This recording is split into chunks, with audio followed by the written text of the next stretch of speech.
AI. Two dreaded letters that all CMOs have to deal with because the shareholders are asking about how they're leveraging it. Their superiors, CEOs, CFOs are asking why are we not using them more? How can we save more money on this? Their teams are worried like, hey, will I have a job with you if you're going to start using that AI? There's so much going on around this terminology that I wanted to make video and provide my take on how CMOs can tackle it. The inspiration for this video came from some of the conversations with marketing leaders and CMOs and this article. What CMOs really want from Cannes this year? Let's do Control F and let's search for AI. 27 out of 33 hits of the word AI through every single point that some of the CMOs made when they were going to Cannes. And it's not surprising. As I've mentioned in the intro, there's so much right now attention and conversations around who, how, when are they leveraging AI? Is it real versus hype? So to kind of like clear through that noise, I want to present to you this simple visual. The whole idea is to show that there's three real directions from which CMOs have to consider how they tackle the topic of AI. Those are the users, the production side, and of course the data. And through this video, we're going to talk about some of the implications for each one of them and my take from the experience working digital marketing and operations for like 15 plus years, being at Gartner for 6 years. So I have a few opinions on this subject, and obviously being in the creator economy for like 8 years plus now. Let's start with users. First and foremost, for the CMOs, it's not as simple as, are you going to use AI or not? In reality, you're going to have to answer some of these sub questions within each of these sections, right? And there's probably going to be more. And if you thought of any as a marketing leader, please throw them in the comment section below. But from the perspective of, let's say, for starters, users, AI actually changes the channels through which users can come to your website, to your landing page, to find your product. Because as you saw, there is this interesting push and pull right now happening between AI tools and Google, essentially just Google. I was going to say search engines of the world, Google. That's the only one that we have. And people now can find their way to your website as a company through completely different means, assuming they click on actual links in, say, ChatGPT, Google Gemini, or some of the other tools. Or they might just be doing the research and never see the kind of advertising that CMOs in the past would place in the search engine, like Google using the Google AdWords. So this is now an interesting challenge because as a CMO, you have to start asking yourself and asking other CMOs, how are you tackling the fact that we're losing that direct traffic, organic traffic potentially, because of the chats? And my take on this is that this is still an evolving technology. I see a lot more now of these tools like ChatGPT, like Google Gemini, providing the direct links when they source certain information. So you still have a chance to do that. I will not be surprised. I mean, Google, they're such an ad-based business. They're already going to be embedding some sort of, I'm sure, monetizing for the brands to go and leverage it. ChatGPT, I think they will because they need to open up additional sources of revenue to fund that beast that they're building. How they're going to execute it, we're going to have to look and see because Google has an engine behind, right? The entire business is built on ads and they have a lot of tools for the CMOs and marketing teams to use to place the ads and purchase the inventory that they offer.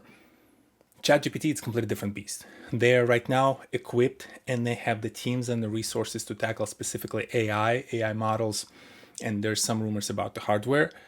I'm not sure how well they're positioned right now to develop this ad technology, but at the same time, it's not like they cannot poach some of those folks, right? And there's obviously former folks who worked at Yahoos and Bings of the world who can also come in and kind of like influence those decisions.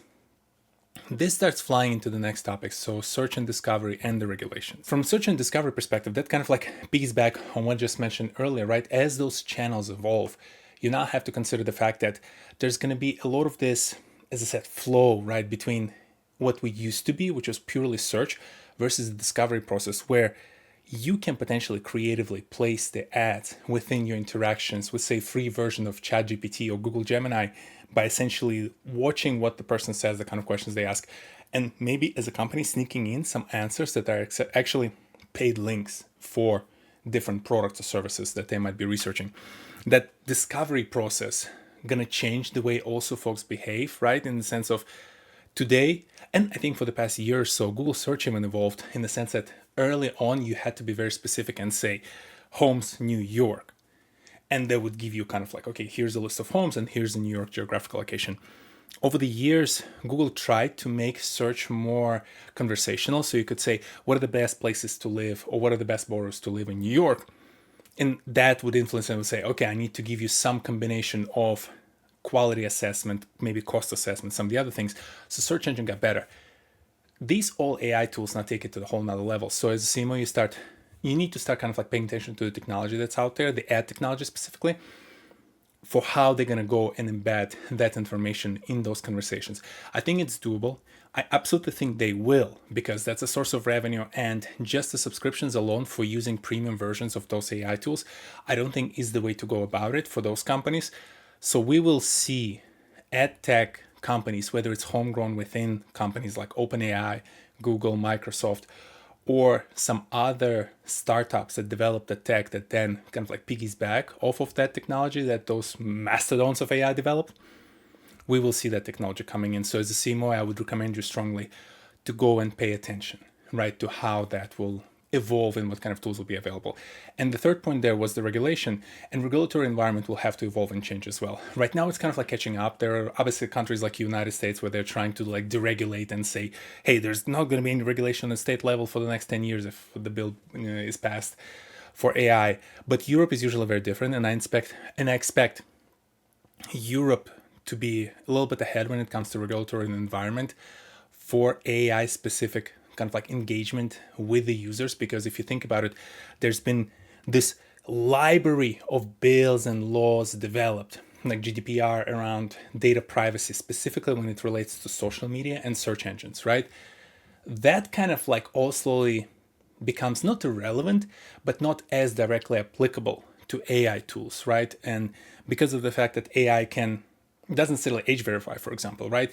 And it can give recommendation to a user without understanding that the user is a kid, and it might give a certain type of advice that might lead them to the website like yours that would maybe not selling to the kids, and all of a sudden everyone is in hot waters about the fact that your product or service is landed in the wrong hands.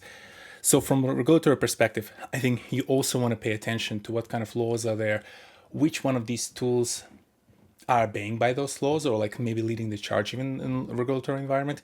Because for you as a CMO to consider where you're going to go with it will matter a lot based on those ad tools and those technology. And this is where, again, I spend a ton of time talking about the creator economy, where the whole push and pull with the creators comes in, because creators are probably still one of the safer channels out there for you to go and work, because they understand the audience, they understand the regulatory environment. They're going to be an additional lever to kind of like apply when it comes to the kind of information is out there about your brand, and the right kind of like eyeballs are looking at it. So from that perspective, I'm very curious to see how the dynamic will evolve. Again, we'll talk a little bit about the production side where the creators can apply it, but I wanted to start with the users because that's a critical piece. I have this whole hypothesis that I present about like value flow in the creator economy specifically, but it applies across digital marketing, is that really it all starts and ends with brands. So if you're a CMO marketing leader, that's you, and the users.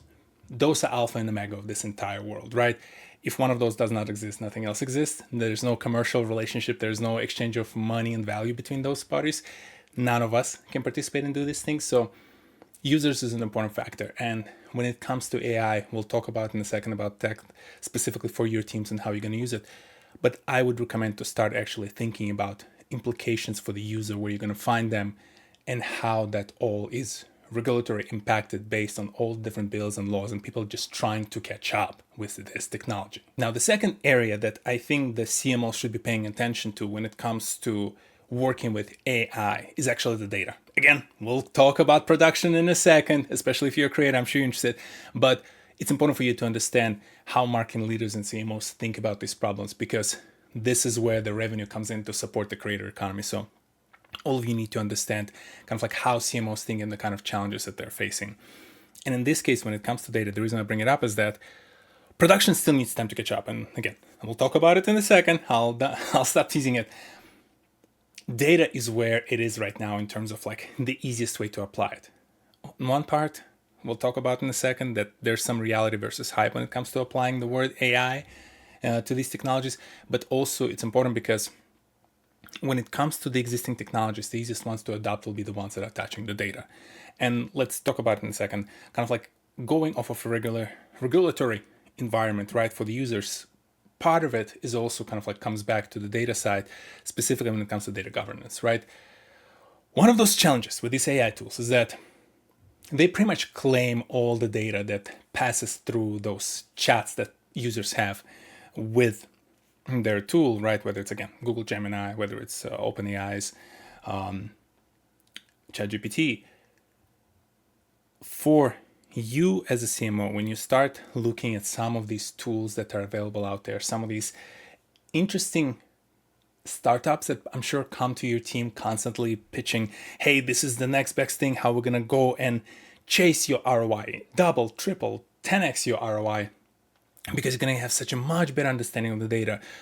There's an important understanding that you need to kind of like dig into with your team in terms of who actually owns that data, if it's being passed through this tool. Because a lot of these companies are wrappers on top of ChatGPT.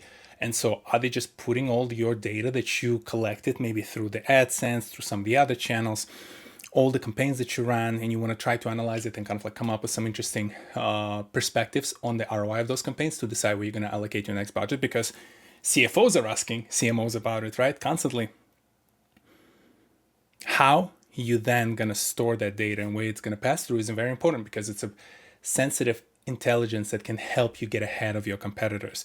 And from the perspective of some of these AI tools, that will be one of my concerns, is that if they're a wrapper on top of ChatGPT will ingest all that data. And yes, it's not going to be directly attributed to you, but if it becomes part of the data lake, right, that tool is using, someone might potentially ask a question, hey, for XYZ company, what is their ROI? And unknowingly, because the data is out there and it's tagged to your company, it can potentially extract the data and pass it on, right? Again, there are a lot of steps in between, and I'm not going to pretend that I fully understand also how and when that data will eventually lend itself in there. But this is a private information that the AI bot would source through the data that it acquired because some other company dumped it into it because they were analyzing it for you. So first and foremost, and I'm sure your either security team or hopefully some of your data governance team are talking to you about the fact that always understand how and when the data is stored. And for some of these tools, they actually allow you to store the data internally within your environment, and they're kind of like just put analytics layer on top of it to go analyze it, which is much better. And this is the way I think you should approach it. And definitely prohibit your team from going there and uploading all of your private data into ChatGPT to do some creative analysis. Cool, great analysis, but guess what? All this data is now with OpenAI, right? So keep that in mind. Reality versus hype. This is a big one for me personally, and we're going full frontal on this one. I feel like when I'm not that small box in the corner, it's a little bit more impactful. I might even get a little bit closer to the camera. There's so much noise and frankly just misappropriation of a term AI when it comes to these tools.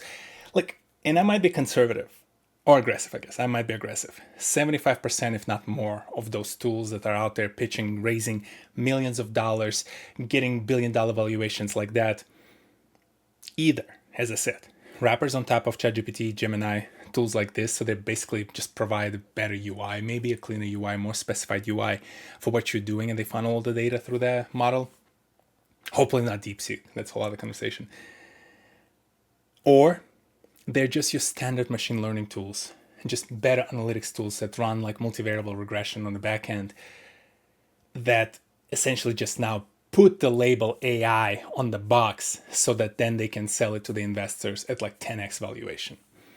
Because of this, also high valuations, high investments, a lot of them will try to charge much higher because we are AI tool, and instead of you paying for Tableau, I don't know, 100K, right, as a tool, you need to pay us like 250K because we're an AI tool, right?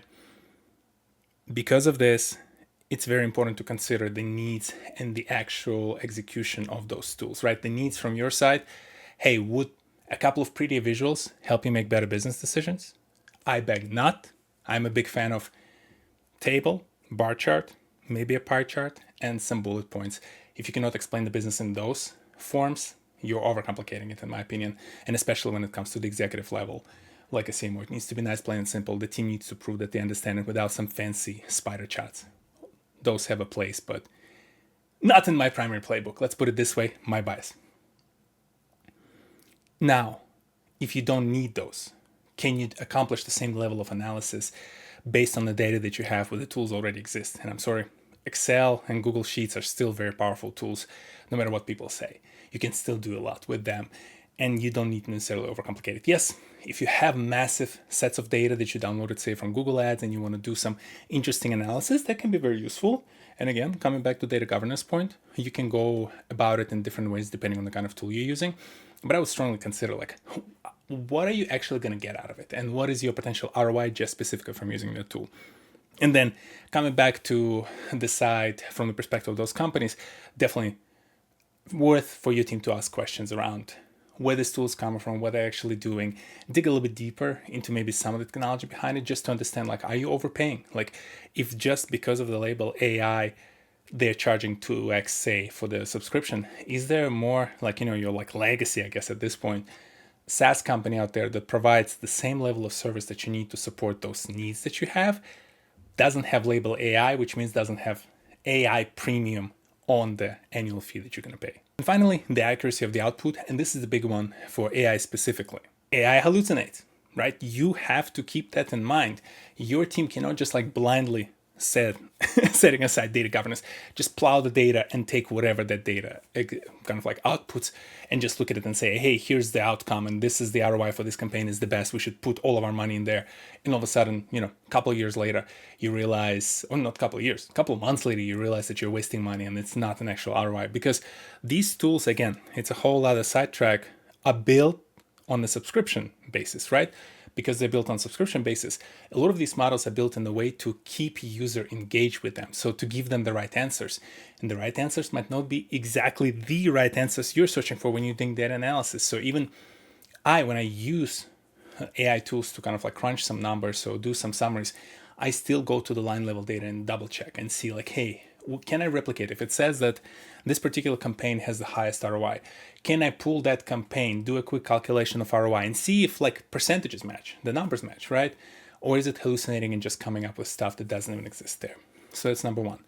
Number two, AI tools yet to replace the expertise that you and your team as a CMO bring to the table. So from that perspective, you have to consider that the output is just informing your decisions. It's not the decision. A lot of teams will be like very eager to just put in, tell me which campaign I should use going forward, right? I have $100,000 to allocate this year. Where should I invest it? Take the data, make the data as part of your decision-making process. Don't rely on that AI tool to completely tell you the entire story. They will get better at it. The hallucinations will be removed. The data will be cleaner, right? As the technology evolves, I will trust more some of these tools to tell me the direction of travel. But even then, nothing replaces the creativity of the mind right now from the perspective of taking that as only part of the input, right? AI might not know what is happening in the world today or what we foresee to happen, which might influence your industry, your market, the type of channel you're addressing. And just blindly following the direction that it gives you just based on the data is just like taking a single input for a very complex decision, like allocating millions of dollars of budget across the board. And to tie it back a little bit to the creator economy, this is where I like the fact that creator economy is so digital marketing based because we have a lot of this data. And similarly to kind of like how you cannot just go and trust this data blindly and say like, hey, AI told me to do this and this is what I'm going to do. I think this is where one of the important inputs, is the creator space, and specifically the creators who target the same niche, because looking at them, understanding what are they seeing, what kind of subjects are they covering, what kind of information are their users sharing in their comments can be very important data points that can help you inform better strategy. And this is where, in my, again, humble opinion, again, very biased, I like working with the creators. Having a creator at the table can help you inform, get a better, interesting, unique perspective on the data that you're getting from the AI tools and other sources.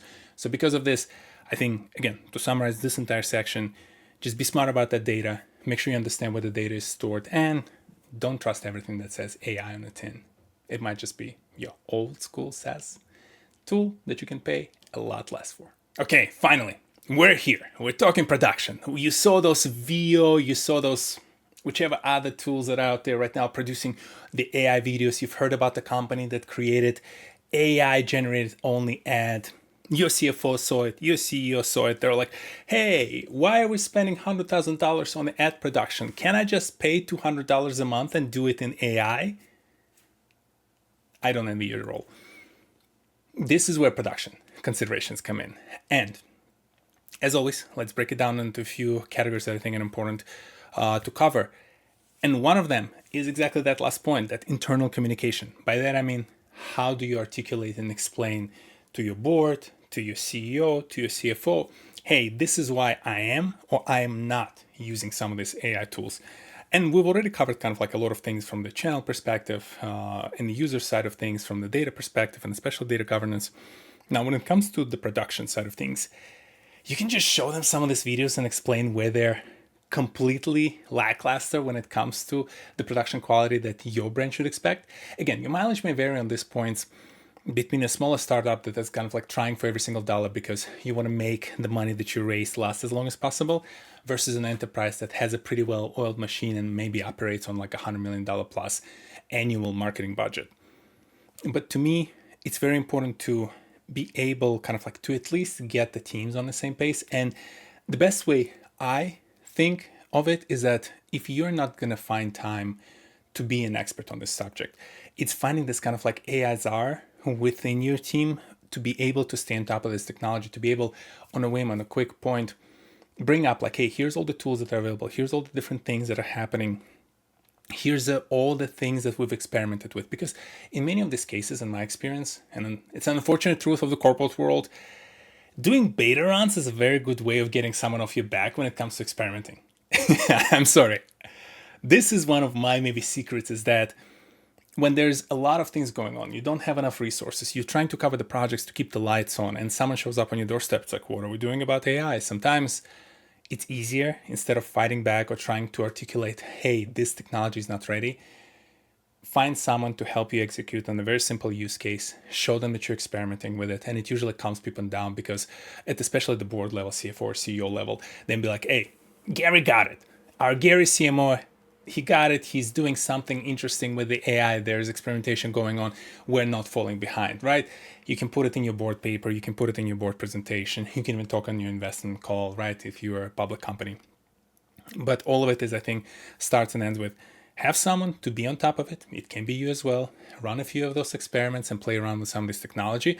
And it comes back to the data technology, comes back to user technology, but also from the creative space. Like, hey, we've saved some money here and there, and we experimented on the performance of this ad campaign, but instead of us producing all the assets for it, we run it through the Midjourney.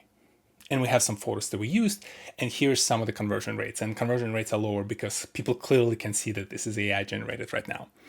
So this is kind of like an important consideration there. Talent versus budget is a big one. Your team is worried. You are worried. A lot of people are worried about their jobs right now. And this is an important factor, that as you start playing around with these tools, you likely right now have, hopefully, talented team of individuals who support all of your marketing efforts. You will quickly lose those individuals if you're going to go too hot and heavy into the AI space without considering how do you internally communicate and how you set the stage for it. The counterweight to this is your CFO not approving your incremental headcount because they're basically saying, hey, prove to me that you cannot do it with AI, right? Kudos to Duolingo and Shopify and Klarna. Well, look at them, how well it's going for them. You have to kind of like balance those points around. And I think my personal approach is always being very transparent. And you can have a more transparent conversation. Your team will understand it a lot better, maybe versus the board, because you'll have a lot less time to communicate with them. And I think the balance here is really coming back to my example of using a czar internally, is like to make sure you are safe. You have a creative team, since we're covering the creative side. They are the ones who are leading the efforts, and they are the ones who are helping you decide and navigate this environment. It's not you saying, hey, I'm not going to hire a bunch of people, or I'm even going to lay off some of you because now I have a tool. Instead, I would say, hey guys, we think this is where the puck is going. The future will clearly use AI tools. That's inevitable, because it's going to be, especially as the technology improves, it's going to be just a competitive advantage. Let's get on top of that. What do we need? Do we need to go get educated, bring on someone in like a consultant, right? Like, hey, train us, talk to us about this technology. Do we need to subscribe to some of this technology and play around with it? Make them part of the process. That's, I think, going to be very important. And for them, it's one of the things you can explain is that, hey, if the market will shrink and there's going to be some adjustments in the market because of these AI tools, again, it might not just be inevitable. At least now your team is on top of it. They actually have the skills to manage these tools, and they can potentially, if not within your organization, become an important talent outside of your organization, joining other teams. So from that perspective, I think making them part of the process is a very easy way of navigating it. Coming back, and when it comes to dealing with the CFO, CEOs who are especially getting very eager about replacing headcount with AI, this comes back to communication and showcasing like, hey, especially in digital marketing world, we have the data. We can show the performance of some of these campaigns with the data.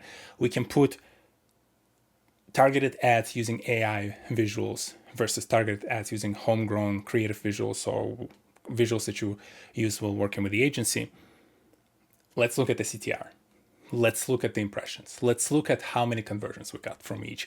And it's going to be a very easy way. You might discover that, hey, this is actually very useful. I don't see a major drop off, but I'm saving like 50% of my budget on this. Awesome. Let's try to do more experimentation, more different things. If you're working with the agency, that's something you can also task them with, right? Like, give me the data, show me how those things perform, and let's explore together whether it's worth for us to go down that path. Data-driven decisions, especially at the board and executive level, I think is the easiest way to clear that, because you don't want to come across as a marketing leader who is saying no to all of this, because you'll be perceived as someone who's going to fall behind. For you, even if you don't necessarily agree with this direction of travel, unfortunately, you should be the one leading it in your company.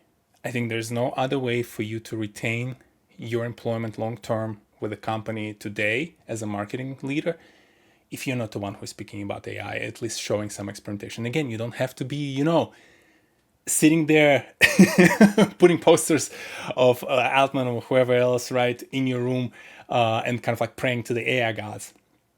But you have to be the one who is showing like, hey, we're doing this experimentation, we're trying out these things, we're doing this, and that's going to change the dynamic of conversation. And especially if they are trying to block your headcount on this subject, you can say like, hey, we've seen some data. It's not proving us yet that we can do this without people. Let's have people, maybe share them with the article about Klarna, about how their customer success completely failed, and they now have to go and scramble to rehire people, because turns out replacing your customer success with AI is not that great of an idea. So there's precedents out there that you can use and point to say, hey, combined with our data that we have, we need to manage our expectations when it comes to using these tools. And things will change, but because you're staying on top of it, because your teams are staying on top of it, it's going to be a lot easier for you to navigate those decisions. And finally, managing consumer sentiment is one of those things we're going to have to learn how to do when it comes to AI. Consumers are not stupid. A lot of companies think that they are, and a lot of companies pay for it long term. I want you to implore you to make sure you consider what the perception you give as a company that abuses AI in your visuals when it comes to running your marketing campaigns. Like, personally for me, and again, this is where my bias comes in, I can see it very clearly. I use a lot of these AI tools. So like, I can see that this is generated with AI, and it just, I don't know, it leaves a negative taste in my mouth. And I've heard from a lot of people that they can now easily spot AI generated content. And when they spot it, it affects their perception of the brand. Sometimes it even looks cheap, right? It's like, oh, now you're running like whatever ads on a $200 per month ChatGPT subscription and generating these visuals, like things are that bad. And also that artificial nature of the visuals can potentially impact the perception of the product or services as artificial as well. If you see an ad with, say, a real product, headphones, there's something that people hold in hands, you know that those are real actors. You can trust this company more. If you're a young company and you start showing me, like on Twitter right now, some cups that, oh my God, this is amazing crystal looking cup or amazing engine looking cup. If you're on Twitter, you know what I'm talking about. You know for a fact those are fake. And now I'm not even sure I'm going to risk spending my money, even if it's like $20, to go buy this cool looking cup without even knowing it exists. And this is the danger of abusing AI when it comes to these visuals and creating that consumer sentiment where people just think it's fake. They don't believe that there's a real product. They don't believe that there's a real service. Why would they if all of the visuals of those products and services that they're seeing are AI generated. So this is an important consideration. Again, the tools will get better. The product placement within those videos will get better. It will get to the point where it probably will be hard for us to tell if it's an AI-based video or real person-based video. And this is where I loop all the way back to someone who is in the creator economy space, that this is where the importance of the creators will come in. A lot of the creators right now, I'm sure, are also hesitant, right? They're like, hey, how much of the technology do I need to use?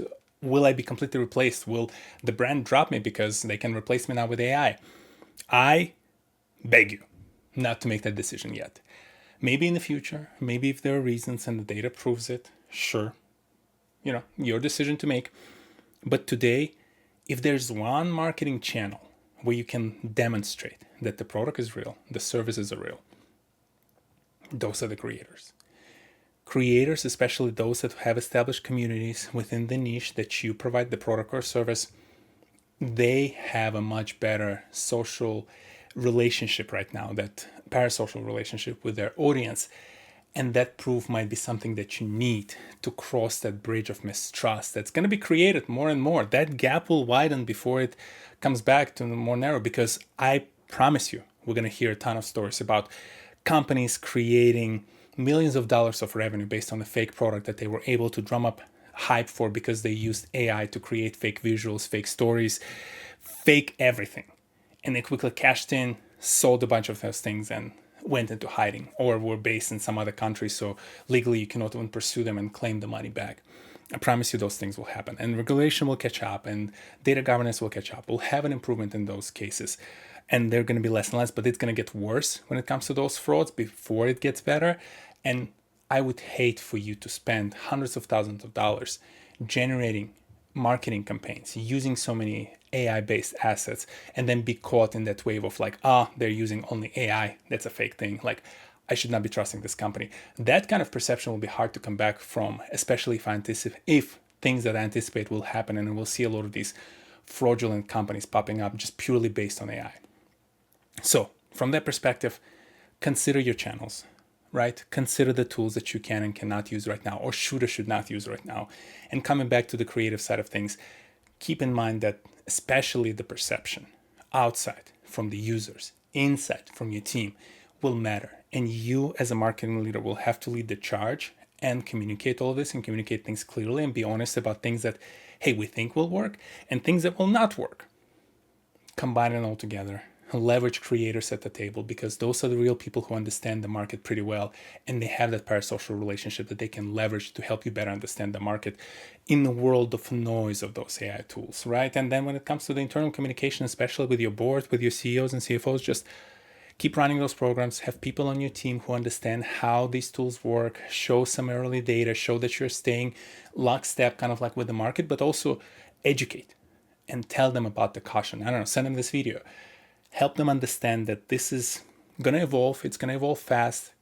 You have to stay on top of it, but don't jump with both feet first without fully understanding the entire industry right now, those tools, and overspend money on something that's not going to yield you the ROI that you're expecting. So I hope this was useful.